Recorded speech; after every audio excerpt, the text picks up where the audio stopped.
What's going on, everyone? Scott here. Welcome back to the channel. So Michigan State basketball returns to the Breslin Center, returns to the court Thursday night against Washington, 8 p.m.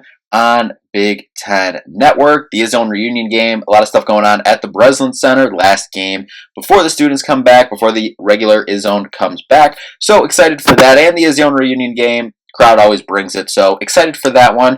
Washington's coming in at 10-5, 1-3 in the Big Ten so far this year. They have a close loss to Illinois recently, last time out actually, and they have beat Maryland, South Carolina so far on the year as of note. So we're going to jump in to the matchup here, but first, if you could, just hit that like and subscribe button down there. More Michigan State basketball content on the channel as we move throughout the season here. A bunch of other Michigan State stuff on the channel as well. Some other stuff as well, so make sure you subscribe so you don't miss a video. So for Washington, Grant Escobar leading the way with 14 points a game, 9 rebounds, 4 assists, 2 steals, and a block. Tyler Harris adds 12 points, 5 rebounds as well, shooting 46% from the 3 on the year. Zoom Diallo with 11 points as well for the Huskies. But Grant Escobar, their leader in points, rebounds, assists, steals. He's been a great addition for them this year, transfer coming in this year. The team as a whole, middle of the pack in terms of rebounding, about 35 rebounds a game. They forced a decent amount of turnovers, though, on the year, around 14 a game, which is the top third of the country. 33% from 3 on the year. Not bad on the year. Michigan State still hanging around about 28% from 3, so to give you a little comparison, obviously some of that is skewed by the historically horrific start from 3 that Michigan State had on the year, but towards the bottom of the country in terms of free throw percentage though, so something to possibly watch out for. 65% on the year from the free throw line for Washington. Now, Bart Torvik has Washington at number 108 in the country currently, and Michigan State is hanging at 25 on Bart Torvik, number 16 in the polls this week for Michigan State. Michigan State still a top 25 defense, back to number 2 in fast break points. They were 1 there for a couple days, but back to number 2, still hanging around about 20 fast break points a game, 19-20, somewhere in there, and 8th in the country in rebounding margin and 14th in rebounds per game. So vintage Michigan State basketball, as we've talked about throughout the season here. But for Michigan State, looking for Xavier Booker to see some shots go down. He's had a little stretch here where since the Oakland game, really he's struggled to see some shots go down. Hasn't been able to consistently hit a three-pointer in the game. I think it's about 3, maybe 4 games now since he's hit a three-pointer.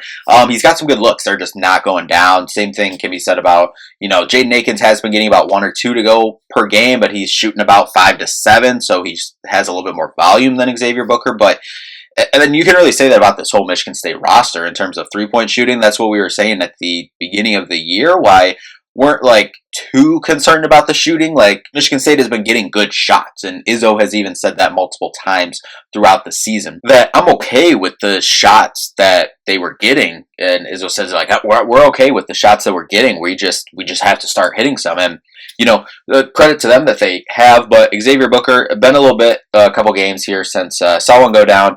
Would love to see that, and would love to continue to see him. We've seen him do some other stuff this year in terms of off the ball stuff.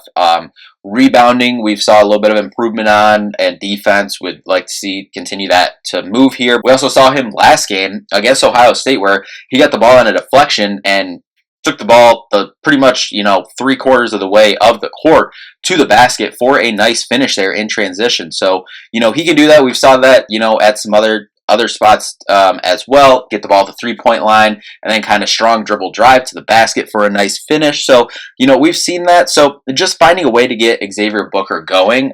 Next guy I want to talk about here, well, let's see Jace Richardson have a nice 18-point night. He's been productive, and he just does so much of the right things for this team in Michigan State that sometimes his scoring goes unnoticed. He'll just quietly have 12 points, and then you throw in 4 assists, 3 rebounds, 2 steals. Meanwhile, he shot 4 for 5 from the field, 2 for 2 from 3, 2 for 2 from the free. He just fills the stat sheet and is just steady. But I'd love to see when I say an 18-point night, I mean a loud 18-point night. Maybe Michigan State in the first half or something is struggling to see some shots go down, and he kind of provides that spark, a nice, little run to get everyone going and kind of opening, the floodgates for the team, if you will. And, we've seen that. And one of the reasons why I love, this team is because it's like, it can be someone else. It can be someone different every single night. And we've kind of talked about that a couple times this year is, we've seen different guys. We've seen, obviously Jaden Aiken, things are kind of stagnant. We've seen Jaden Aikens get the ball, make a couple plays, boom, boom, boom, and then all of a sudden the team's rolling. We've seen Xavier Booker, we've seen Cohen Carr, we've seen Jeremy Fears, we've seen Jace Richardson do this a handful of times. Look back to Maui earlier in the season as well, afterwards. But we've seen Simone Zapala, the Ohio State game, really hanging in there, getting us going. We've seen stretches Carson Cooper, Jackson Kohler, obviously. So it's like,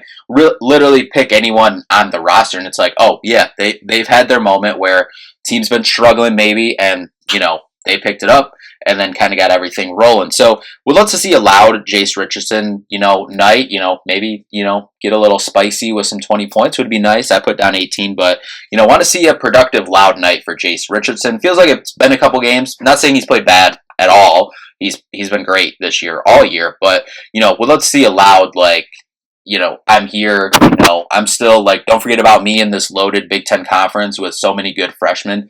Hey, don't forget about me over here in East Lansing. But overall, Michigan State, Bart Torvik has this as a 79-65 Michigan State win. So hopefully, Izzone reunion game, last game before the regular Izzone returns. So after this, Michigan State goes to Northwestern. Never an easy place to play. Goes to Northwestern. 12 o'clock on Sunday. Kind of like that. A little bit better. Remember last year, early January, going to Northwestern. It was like a Sunday night, like 7 o'clock or something like that. Yeah, like, no, I'm good. Hate going to Northwestern, in general, tough place to play over the last couple of years, but, like this kind of a sleepy Sunday afternoon game, overall. And then next week have Penn State at home, and then next Sunday, not this Sunday, following Sunday is when number 13 Illinois will come into the Breslin Center. So looking forward to this game on Thursday night here in the Breslin Center. Think it'll be a competitive one. No, Washington, maybe statistically or eyeball test doesn't, look good. But as we said, there's no easy nights here in the Big Ten. So hopefully Michigan State can show out for the Izzone alumni game and continue to move in the right direction. 3-0 currently in Big Ten play for Michigan State. Would love to make this one 4-0. But anyway, that'll do it for this one. We'll be back with a recap after the game this week. So thank you all so much for watching. We'll see you in the next one. Peace out.